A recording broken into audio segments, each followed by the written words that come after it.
take a look at what happened, it does look like a large catastrophe, but we must never forget the magnificent results that it has yielded.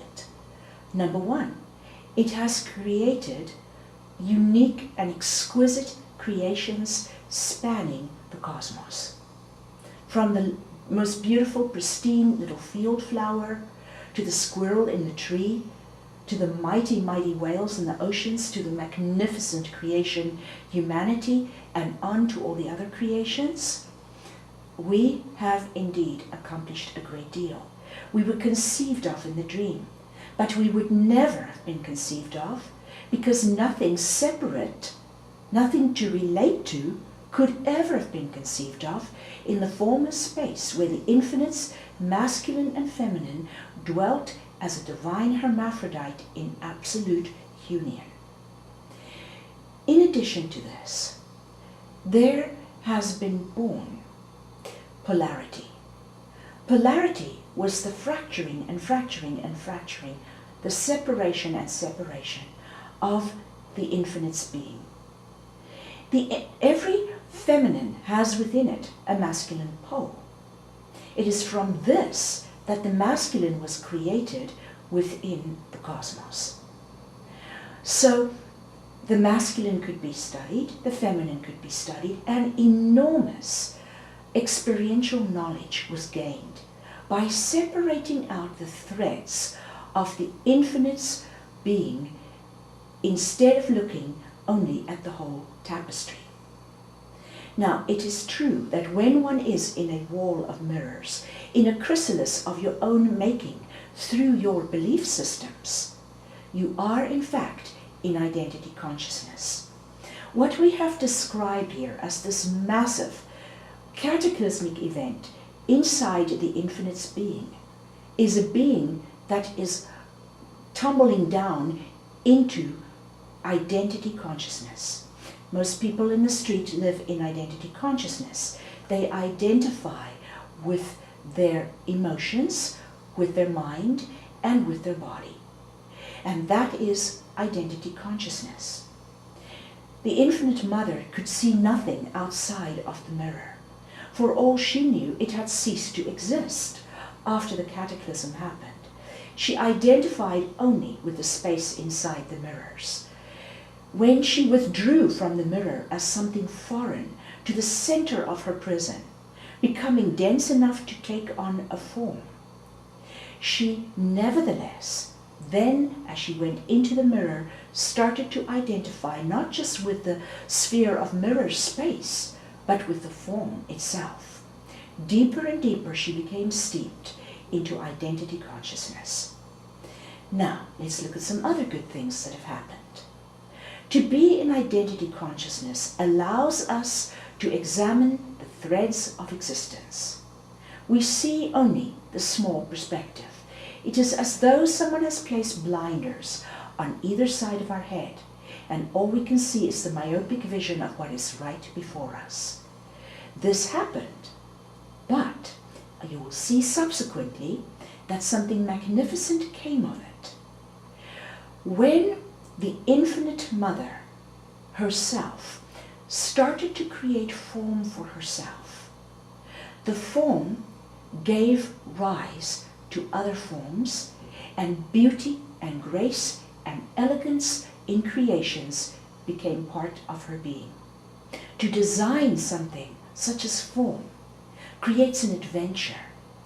Whole new depth of experience was brought to the Infinite's being. And it is from this depth of experience that we have been created, recreated, and recreated many, many times, until finally she found a way to make us come out of the dream. We lingered in the dream longer than what we should have, because the Infinite Mother was afraid to leave the ball of mirrors and leave behind the precious, precious creations that she had labored diligently on to refine.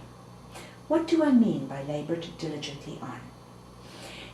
The multiple times that she went around and around, deeper into the mirror images, to the shallow surface, deeper into the mirror images, refined her creations into more and more exquisite beauty. The refinement that she did not want to lose, and she knew that when she exited that ball, we would cease to exist. She tried to push us out of the mirrors multiple times, but could not succeed. And finally, she had to do what previously had been unthinkable to her. She had to leave the ball, which meant that the spaces within the ball closed down completely. And when she left the ball entirely, she was then able to bring her children into reality.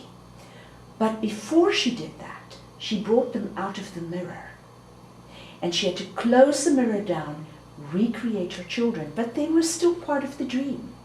Because the biggest dream space of all was the ball of mirrors created by her masculine, something very real. Yet again, Mother had to shut down that space. She had to expand beyond it and exit it so that it would close down. And the infinite stepped out of what is the equivalent in man of identity consciousness into its expanded version of God consciousness. So, in God consciousness, one only functions from higher mind, with a few exceptions, and that's when you relate to others. And incidentally, we should not forget that relationship also would never have been possible had it not been for this traumatic beginning of life. And Mother has taken great pains to remove the trauma that was coupled with her children's birth. She has created us anew in a place before the trauma happened and eliminated it as a possibility.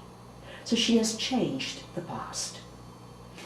But if we take a look at how she did it, she has brought us not only out of the mirror, but we were still made from something other than her. We were fragments of mirror images. It's only when we exited the sphere itself that we became part of the Mother's being. And so much has been examined because it was split. The building blocks of life, the multiple layers of subatomic particles that we mention in the book Windows into Eternity, all of those things were able to be examined only to bring them all back together again. We are no longer functioning in a place where light exists separately from incorruptible, eternal, holy matter, where energy or love exists separate from holy, eternal matter. That is all there is. It's all there was before. The separating out of light and frequency and energy and power, these things were never meant to be separate. So they have all been brought back together. There is no more that is hostile in the cosmos. If we create that as a sub-creation in our life, it is our own dream. The dream of the infinite has ended.